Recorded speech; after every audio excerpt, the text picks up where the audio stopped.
नमस्कार मित्रांनो, मी प्राध्यापक विनायक ठाकूर, कृषी तंत्र निकेतन देवगड या युट्यूब चॅनलमध्ये तुमचं सगळ्यांचं मनापासून स्वागत. मित्रांनो, आज आपण बघूया की आकाशवाणी केंद्राच्या माध्यमातून आपण शेतकऱ्यांना एक मार्गदर्शन मुलाखत घेतोय आणि त्या मुलाखतीमध्ये तुमच्या लक्षात येईल की महत्त्वाचं हे आता सध्या ज्वलंत पीक जे आहे ते आंब्याला येणारे अवकाळी पाऊस आणि त्याच्यापासून येणारं मोर संरक्षण आणि या संदर्भात आपण संपूर्ण चर्चा आणि त्या संदर्भात त्यांच्या स्टुडिओतलं साऊंड रेकॉर्डिंग जे आहे तेही आपण ऐकूया. म्हणजे तुमच्या लक्षात येईल की आंबा मोहरसाठी काय काय अडचणी आहेत. ह्या सगळ्या भौतिक कारकांचा आणि संपूर्ण रासायनिक घटकांचा संपूर्ण अभ्यास आपण पुढील व्हिडिओमध्ये करूया. तो तुम्हाला नक्कीच आवडेल आणि व्हिडिओ आवडल्यास लाईक नक्की करा, शेअर पण करा आणि सबस्क्राईब करा आणि आपल्या अशा शेतकरी मित्रांना पाठवा की ज्यांना याची गरज आहे. त्यामुळे आकाशवाणी केंद्राकडून प्रसारित होणाऱ्या ह्या बऱ्याचशा व्हिडिओच्या माध्यमातून किंवा त्यांच्या नवीन तंत्राच्या माध्यमातून किंवा साऊंड रेकॉर्डिंगच्या माध्यमातून तुम्हाला याचा नक्कीच फायदा होईल.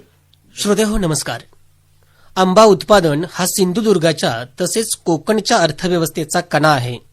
आत्ताच पावसाळा संपून थंडीची चाहूल लागली आहे. हा काळ आंब्याच्या फुलोऱ्याचा निर्णय करणारा असल्यामुळे योग्य नियोजनाची आवश्यकता असते.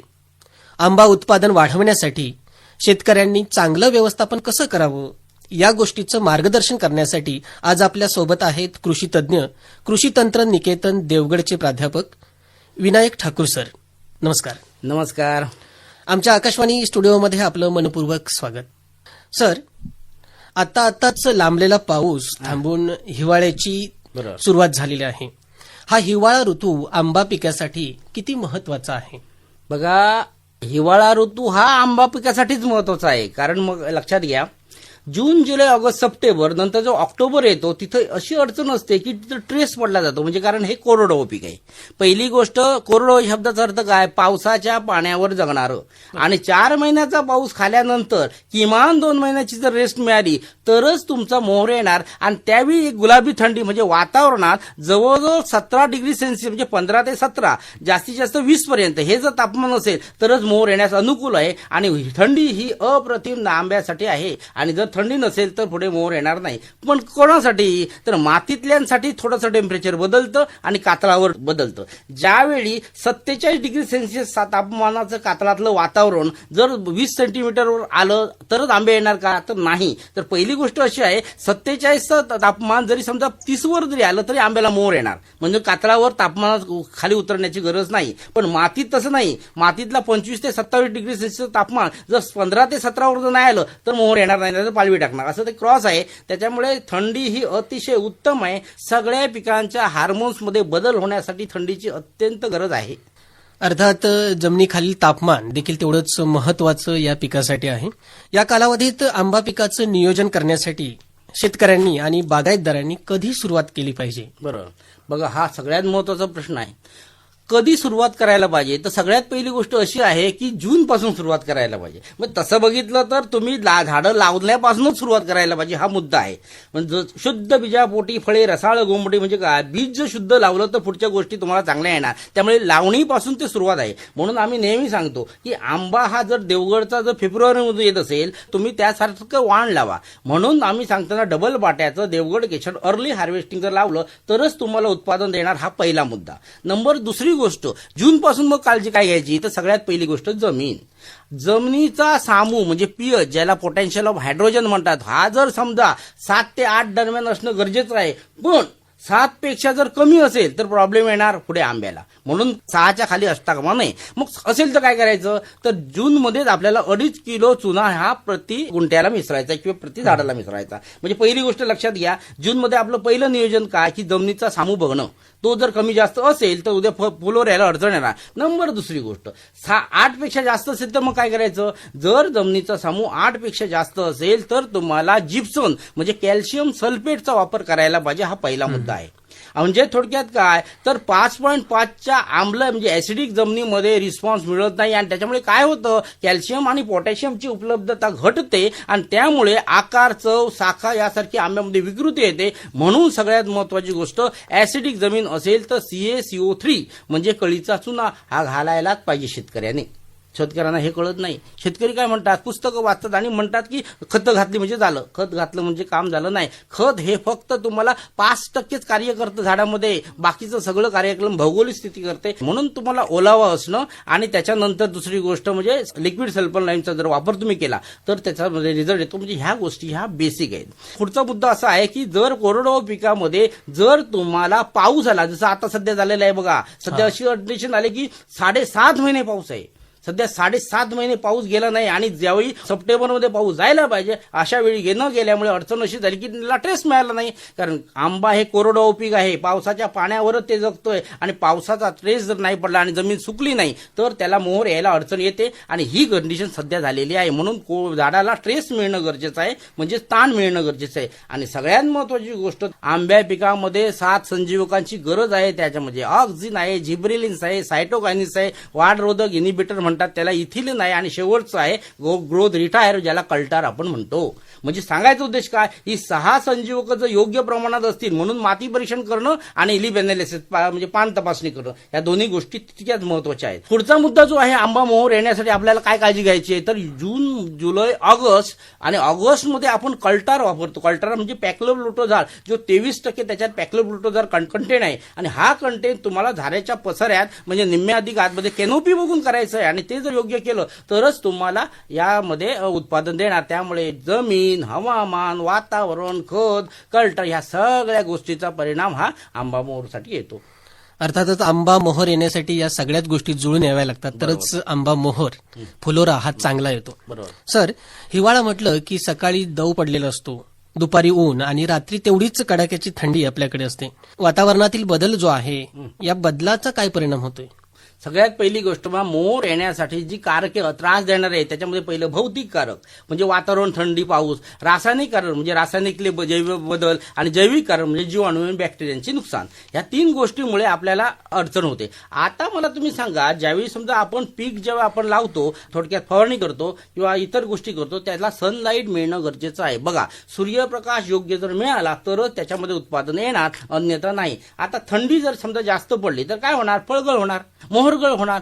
या वर्षी जवळजवळ सप्टेंबर एंडला म्हणजे ऑक्टोबरच्या पहिल्या आठवड्यात हापूसची पहिली पेटी गेली. साधी गोष्ट नाही, भर पावसात गेली. आता त्यांनी काय केलं होतं, त्यांना दर आठवड्याला त्याला स्प्रेइंग करायचं आहे, दर आठवड्याला त्याची काळजी घ्यायची आहे, दर 3 दिवसांनी परीक्षण करायचं. या सगळ्या गोष्टी होऊ शकतात जर शेतकऱ्यांनी लक्ष दिला तर आपण आपला आंबा या बुरशीपासून, या दवापासून, या उन्हापासून टिकू शकतो आणि आपला फायदा करू शकतो. सर, या काळात कोणते प्रमुख रोग आणि किडींचा प्रादुर्भाव या पिकावरती होत असतो आणि या अनुषंगाने काय उपाययोजना कराव्यात? बघा, सगळ्यात चांगला प्रश्न आहे. समाधानकारक ऐकलं तर त्या प्रश्नातच त्याची उत्तरं मिळतील आणि सगळं. पहिली गोष्ट आधी सुरुवात करूया. आंबा पीक हे 100% त्याचे शरीर हे भौगोलिक घटकांनी बनलेलं असतं. त्याच्यामध्ये 75% पाणी, 18% सूर्यापासून बनतं आणि 7% जमिनीपासून बनतं, असं 100% ते बनतं. आता मला सांगा, आंबा मोहर येण्यापूर्वी काही जी लक्षणं आहेत आणि त्यावेळी आपल्याला काही गोष्टी शोधायच्या आहेत आणि ह्या ज्या शोधण्यासाठी आपल्याला काय करायचं आहे, तर आपल्याला पिकाचं नुकसान करणाऱ्या बऱ्याचशा गोष्टी बघायच्या आहेत. शेतकऱ्यांनी ह्या 5 गोष्टी जर लक्षात घेतल्या तर ते संरक्षण करू शकतात आंबा मोहरचं. आता ते कसं सांगतो. मोहरासाठी फक्त 5च गोष्टीमध्ये पहिलं पाने खाते आणि पालवी खाते आणि मोहर खाणारी अळी म्हणजे पहिला मुद्दा.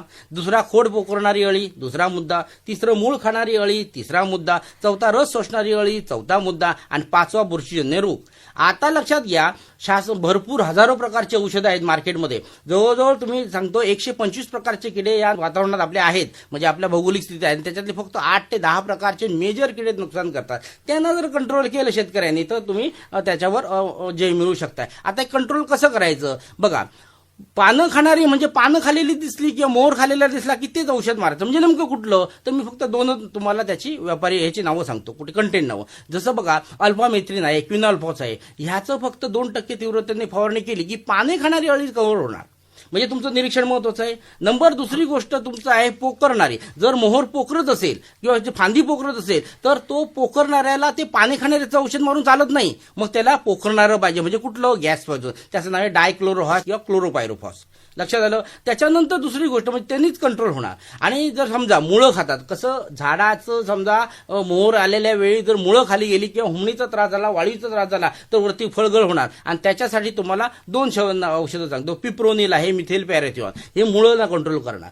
आता पिप्रोनिल तुम्ही फवारणी कराल वरती तर उपयोग नाही, ते मुळातच पाहिजे. म्हणून लक्षणं बघूनच करायचे. आणि चौथा प्रश्न आहे तो रस शोषणारी अळी. म्हणजे बघा लहान कोवळा मोहर असताना त्यातला रस शोषून घेते आणि रस शोषून घेतल्यानंतर काय होतं की त्याच्यामध्ये आकसतात, मोहर गळून पडतो, फळं गळून पडतात, सगळे नुकसान होतात. आणि त्याच्यासाठी फक्त 2 सांगतो तुम्हाला औषधं, प्रोपेनोफॉस आणि कार्बोसल्फास. ही फक्त कंटेन नावं आहेत.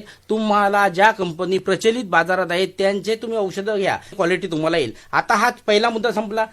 दुसरी गोष्ट बघा, आता मेजर सांगतो, तुडतुडा म्हणजे ज्याला आपण ग्रास उपर म्हणतो किंवा तुडतुडा म्हणतो किंवा आणखी इतर मिसमाशी म्हणतो, ह्यासारखे अटॅक जबरदस्त आहे. असे फक्त 5 ते 6 किडे फक्त आंब्याला त्रास देतात, त्यातला हा महत्वाचा तुडतुडा.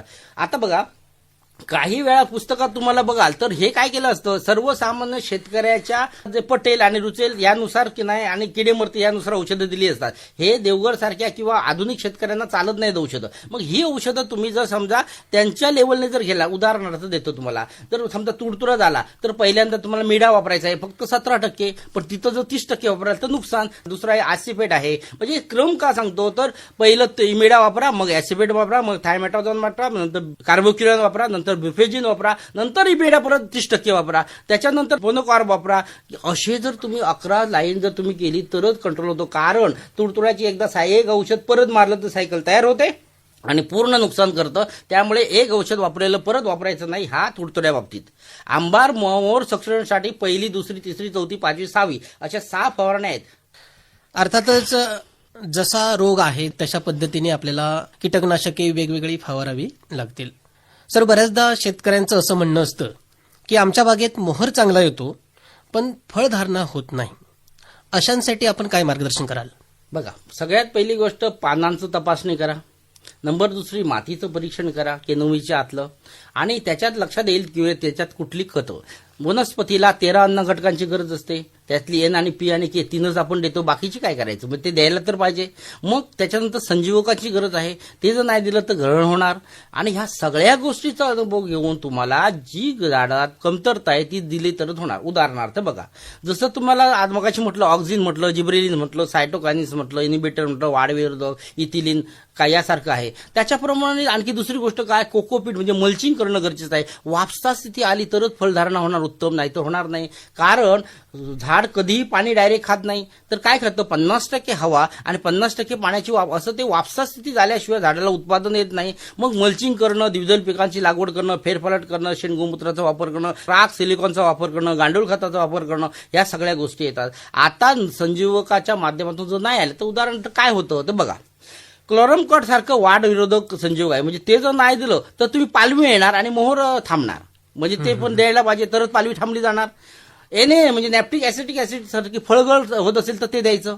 जर समजा जीए तुम्हाला पेशीचा आकार वाढून जर फळं मोठी व्हायची असेल तर द्यायची. फळं जर डेटाकडे पिवळं होत असेल तरी जीए देऊ शकताय. काय ट्रायकंटेनॉल आहे, ह्युमिक ऍसिड आहे, त्याच्यानंतर स्टिकर आहे, असे बरेचसे घटक आहेत. सगळ्यात महत्वाचं म्हणजे शेतकरी स्वतः अभ्यासक व्हायला पाहिजे, तरच हे सगळ्या गोष्टी होणार, अन्यथा नाही. त्यामुळे गरजेनुसार तुम्ही परीक्षण करा, निरीक्षण करा आणि तदनंतर योग्य सल्ला तज्ज्ञांचा घेऊन तुम्ही फवारणी करा. बऱ्याच वेळा या मोहराच्या दरम्यान झाडांना पाणी द्यावं की न द्यावं असा प्रश्न शेतकऱ्यांसमोर असतो, तर त्याबद्दल शेतकऱ्यांना मार्गदर्शन करा. बघा, पाणी द्यायचं की नाही हा आता पहिला मुद्दा असा आहे की पाणी द्यायचं की नाही. आंबा तुम्हाला मगाशी मी म्हटलं की आंबा हे कोरडं पीक आहे, ते पावसाच्या पाण्यावर जगतं, त्यामुळे वाढीसाठी पाण्याची गरज नाही. पण मोहर येण्याच्या कालावधीत सुरुवातीच्या जेव्हा पाऊस गेल्यानंतर ज्यावेळी मोहर कंडिशन असते त्यावेळी तुम्हाला 2 किंवा 3 वेळा वाटाण्याचा आकार होईपर्यंत देऊ शकतात, नंतर नाही. एकदा वाटाण्याचा आकार क्रॉस केला आणि सुपारी आकार धरायला सुरुवात केलं फळाने की मग पाणी द्यायचं नाही. ते कधीपर्यंत द्यायचं नाही तर आंबा काढीपर्यंत द्यायचं नाही. नाहीतर मग आतमध्ये गोडी, टीएसएस म्हणजे साखरेचं प्रमाण, त्याच्यानंतर प्रेझेंटेशन, दिसाऊ, रंग ह्या सगळ्यांवर परिणाम होणार. त्यामुळे आंब्याच्या झाडाला पाणी द्यायचं असेल आणि रोपट कलम जर असतील तर मग रिफ्लोरिंग पण येऊ शकतं. त्यामुळे भौगोलिक स्थिती, जमिनीमधला ताण आणि हे सगळे अभ्यास करून पाणी देणं गरजेचं आहे. त्यामुळे त्याचा अभ्यास करून द्या. आताच म्हटल्याप्रमाणे जसं कलमाच्या वाढीसाठी आणि पिकासाठी जमिनीवरील वातावरण महत्वाचं आहे, तेवढंच जमिनी खालील देखील जमिनीचा पोत कसा आहे हे देखील महत्वाचं असतं. तर यासाठी शेतकऱ्यांनी सेंद्रिय आणि रासायनिक खतांचा वापर कशा पद्धतीने करावा? सगळ्यात महत्वाचा प्रश्न आहे. खत हा हे महत्वाचा आहे झाडांसाठी, सगळ्या झाडांसाठी. असं तर काही नाही आंबाच पाहिजे असं. खताचं नियोजन करताना आधी पहिली गोष्ट आधी आपले 13 अन्न घटकाचा अभ्यास करायचा आणि त्यातली 3 मुख्य अन्नद्रव्ये ज्याच्यामध्ये नायट्रोजन, फॉस्फरस आणि पोटॅश. आता ते कसं द्यायचं? आता उदाहरणार्थ बघा, तुमच्याकडे 15 वर्षाचं झाड आहे, तर तुम्हाला सगळ्यात पहिलं काय द्यायचं आहे? तर शेणखत द्यायचं आहे. किती? किमान 50 किलो. आपल्याकडे आहे का? नसेल तर 25 किलो तरी. लेंडी खत द्या, कोंबडीची विष्ठा द्या, त्याचं गांडूळ खत द्या, जे काय असेल तुमच्याकडे अवेलेबल द्या. काहीच नसेल तर आजूबाजूचा पालापाचोळा तरी डिकम्पोज करून द्या, म्हणजे हे शेणखताची जागा भागतो. त्याच्यानंतर तुम्हाला जो नायट्रोजन जवळजवळ आपल्याला 300 ग्रॅम द्यायचं आहे प्रत्येक झाडाला. त्याच्यानंतर स्फुरद आहे ते 300 ग्रॅम आणि पालाश जे आहे ते तुम्हाला साधारण 300 ते 350 ग्रॅम या पद्धतीने तुम्ही देऊ शकताय. पण झाडाचा पसारा कसा आहे, झाडाचं वाढ किती आहे आणि ह्याच्यावर पाठी पुढे होतो. त्यामुळे हेक्टरी जर तुम्हाला द्यायचं असेल तर सर्वसामान्य 100, 75, 50 या पद्धतीने NPK द्यावं लागतं आणि ते उत्तम. आता बघा, सेंद्रिय खतं जर देत असाल तर शेणखत, गांडूळ खत, कंपोस्ट खत, युरियाचे खत किंवा इतर ही तुम्हाला देणं गरजेचं आहे. आता ह्याच्या माध्यमातून तुम्ही बघाल, जनावरचं मुलं शहरी कंपोस्ट आहे, कोंबड्याची विष्ठा, मासळी खत आहे, लेंडी खत आहे, यासारख्या गोष्टींचा वापर करूनही तुम्ही देऊ शकता. समतोल आहार करणं गरजेचं आहे. योग्य खत असेल, हे झाड बोलतं, ते आपल्या पसाऱ्यावरून सांगतं आणि ते जो एकदा वाचन करून तुम्ही खत द्या आणि त्याही खत सेंद्रिय दिल्यामुळे वापसा स्थिती होते आणि वापसा स्थितीमुळे उत्पादन येतं. सगळ्यात महत्वाची गोष्ट, ह्याच्यामध्ये आणखी ॲडिशनल येतात. त्याच्यामध्ये दशपर्णी अर्क येतं, निमास्त्र येतं, ब्रह्मास्त्र येतं, गोकृपा अमृतम येतं. अशा पद्धतीचं जे हार्मोन्स वाढवणारं किंवा उत्पादन वाढवणारं ह्यासारखी खतं द्या. आता एक विचार करा, जर आपल्याकडे साखर पडली तर मुंग्या येतात, त्यांना कोण फोन करतो का? नाही. मग जर समजा अशा प्रकारे तुम्ही गोकृप अमृतम टाकलं तर त्याच्या 40 प्रकारच्या बॅक्टेरिया आहेत. ह्या बॅक्टेरिया त्या जमीन एकदम भुसभुशीत रवाळ करतात आणि एकदा ते टाकलं की आपोआप गांडूळ खत येतात. आणि तुम्हाला माहिती आहे, गांडूळ हा शेतकऱ्यांचा मित्र. त्यामुळे शेतकऱ्याचे मित्र वाढला तरच तुमचं उत्पादन वाढणार आणि म्हणून तुम्ही अशा पद्धतीची सेंद्रिय खतं देणं महत्वाचं आहे. अर्थातच जमिनीवरील वातावरणाप्रमाणेच जमिनीचा पोत देखील टिकवणं आवश्यक आहे. सर, मागील काही वर्षापासून आपण बघतोय की पावसाळा आता वाढतो आहे. म्हणजे सप्टेंबरमध्ये संपणारा पाऊस आता ऑक्टोबर संपला तरी संपत नाहीये. या हवामान बदलाच्या पार्श्वभूमीवर आंबा पिकाचं नियोजन करताना शेतकऱ्यांनी काय काळजी घ्यावी? बघा, हा महत्वाचा मुद्दा आहे. कारण जर समजा पीकच उत्तम जर आलं नाही तर विकणार काय? म्हणून सगळ्यात महत्वाची गोष्ट म्हणजे वार्षिक शेड्यूल आधी एक जपा, त्याच्यानंतर दुसरी फवारणीचं शेड्यूल जपा, खताचं नियोजन जपा आणि महत्वाची गोष्ट काढणीपासून. बघा, आपल्याकडे जर हापूस आपण अभ्यास केला तर हापूसमध्ये स्पॉन्जी डिसीज म्हणजे साका होतो. जर तुम्ही 14 आण्याचा काढला म्हणजे 85% तरच तो साका होत नाही. नाहीतर लोक साका होतो आणि मग ते फुकट देतात, पैसे येत नाहीत, मग कॅनिंगला जावं लागतो. मग पक्वता, त्याच्यानंतर योग्य काढणी. पक्वता म्हणजे काय? मॅच्युरिटी असलेला फळ काढणं गरजेचं आहे. त्याच्यानंतर काढणी महत्वाची आहे. काढणी पर्सेंटेजवर आहे. आतला बघा, शेतकऱ्यांना अनुभव नसतो म्हणून कसंही काढतात, मग कोवळा माल काढून चालत नाही, मार्केटला चालत नाही. त्याच्यानंतर काढलेल्या मालाला प्रीकुलिंग करणं हा महत्वाचा विषय आहे. प्रीकुलिंग म्हणजे काय?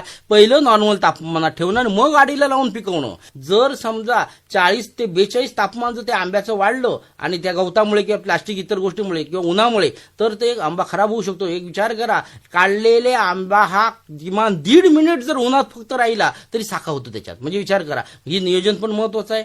त्याच्यानंतर रायपनिंग हा त्याच्यातला महत्वाचा विषय. आता रायपनिंग चेंबरच्या माध्यमातून केलं जातं आणि रायपनिंग हे गवताच्या माध्यमातून केलं जातं. जर चेंबरच्या माध्यमातून करायचं असेल तर तुम्हाला योग्य चेंबरचा वापर करणं आणि अभ्यास करणं गरजेचं आहे. नाहीतर तिथेही लॉस होतं, पण गवत वापरणं उत्तम. त्याच्यानंतर आलं मार्केटिंग.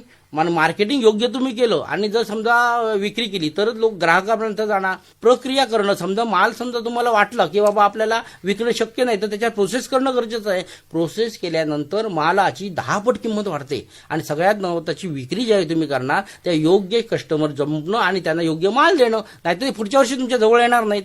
म्हणून उत्पादन वाढीसाठी ह्या सगळ्या गोष्टी महत्वाच्या आहेत. एकंदर आंबा पिकासाठी एका महिन्यात नव्हे तर वर्षभर आपल्याला हे शेड्यूल तयार करावं लागेल आणि त्याप्रमाणेच नियोजन करावं लागेल. सर, पारंपरिक शेती बदलून आता शेतकरी हा प्रगत तंत्रज्ञानाचा आधार घेतोय. नवनवीन संशोधने होत आहेत, तर त्याचा फायदा शेतकऱ्यांना कसा होत आहे? बरोबर आहे. बघा, तंत्रज्ञान जर वापरलं नाही तर पारंपरिक मध्ये तुम्हाला पैसे मिळणार नाहीत. उदाहरणार्थ बघा, आधुनिक शेती करा, जसं आपण म्हणतो अल्ट्रा हाय डेन्सिटीमध्ये लागवड करा. नंबर दुसरी गोष्ट, आता साधी गोष्ट बघा, सध्या फळमाशी इतकी अटॅक झालेला आहेत आणि त्या फळमाशी बाहेरून कुठल्या औषधाने कव्हर होत नाही. फेरोमोन ट्रॅपचा वापर करायला पाहिजे, नाहीतर हॉट क्लायमेट ट्रीटमेंट घ्यायला पाहिजे. आता ही हॉट क्लायमेट ट्रीटमेंट करायची असेल तर जवळजवळ तुम्हाला 85%चा आंबा काढून 47°C पाण्यामध्ये ठेवायला पाहिजे आणि ही ट्रीटमेंट केली आणि जर विक्री केली तरच फळमाशी नाहीशी होणार, नाहीतर ग्राहकांपर्यंत किड्याचे आंबे जाणार, मग ग्राहक तुमच्या जवळ येणार नाही. नंबर दुसरी गोष्ट, युजेनाइल सारख्या घटक बाळासाहेब कोकण कृषी विद्यापीठाने बरेचसे फेरोमोन ट्रॅप वापरलेले आहेत आणि त्यांचा वापर जर केला तर फळमाशी तुम्ही नराचं आकर्षण करताय. पर्णगुच्छ साठी तुम्ही बरेचसे म्हणजे मॉल फॉर्मेशन म्हणतात त्याची औषधं वापरू शकता. अशा बऱ्याचशा गोष्टी आहेत. इस्रायल पद्धतीने लागवड, जे बघा इस्रायल सारखा जो वाळूचा देश आहे त्या ठिकाणी आधुनिक शेती केली आणि अख्खं जग मानते त्या तंत्राला. मग असं तंत्रज्ञान जर तुम्ही वापरलं अल्ट्रा हाय डेन्सिटीमध्ये, बघा एकरला जर 40 झाडं आंब्याची बसत असेल अल्ट्रा हाय डेन्सिटीमध्ये 1000 बसतात. 1000 असल्यामुळे ती 6 फूट उंचीला वाढतात. जमिनीवरून काढायला मिळतं, म्हणजे मनुष्यबळाची गरज नाही. पेपर कॅपिंगचा केल्यामुळे कुठल्या रोगाची गरज नाही. काढणं सोपं जात असल्यामुळे त्याला हाताळणी बरी पडते. देठाशीत आंबा काढल्यामुळे एक्सपोर्ट होऊ शकतो. त्याला कितीतरी फायदे आहेत आणि ते तंत्राचा वापर जर शेतकऱ्यांनी केला आणि त्याच्यासाठी आम्ही मोफत मार्गदर्शन करतो. आमच्या मोफत कार्यशाळेला लोक येऊ शकतात. आणि सगळ्यात महत्त्वाची गोष्ट की ह्या अल्ट्रा तंत्रज्ञानाचा वापर करून जर तुम्ही समजा लागवड केली तरच होऊ शकतं. जसं की बघा मगाशी म्हटलं मी अल्ट्रा हाय डेन्सिटीसाठी तुम्ही देवगड केशर किंवा देवगड हापूसच वापरा, जे अर्ली हार्वेस्टिंग आहे त्याचा परिणाम तुम्हाला चांगला होईल. म्हणून पाया जर मजबूत असेल तरच इमारत चांगली होणार. म्हणून पाया मजबूत करण्यासाठी पहिल्यापासून तुम्हाला या गोष्टी अभ्यासात आणाव्या लागणार. अर्थातच या तंत्रज्ञानामुळे शेतकऱ्यांचा खर्च आणि वेळ वाचणार आहे आणि उत्पादनात वाढ होईल. सर, आज आपण बघतोय की शासन देखील शेती पिकाच्या उत्पादनासाठी विविध योजना किंवा मार्गदर्शन वर्ग घेत असतं. तर त्या योजनांबद्दल आमच्या श्रोत्यांना सांगा. बरोबर, बघा शासनाच्या योजना आहेत त्या घ्यायलाच पाहिजे, सगळ्यांनी घ्या, पण त्या आधी समजून घेणं गरजेचं आहे.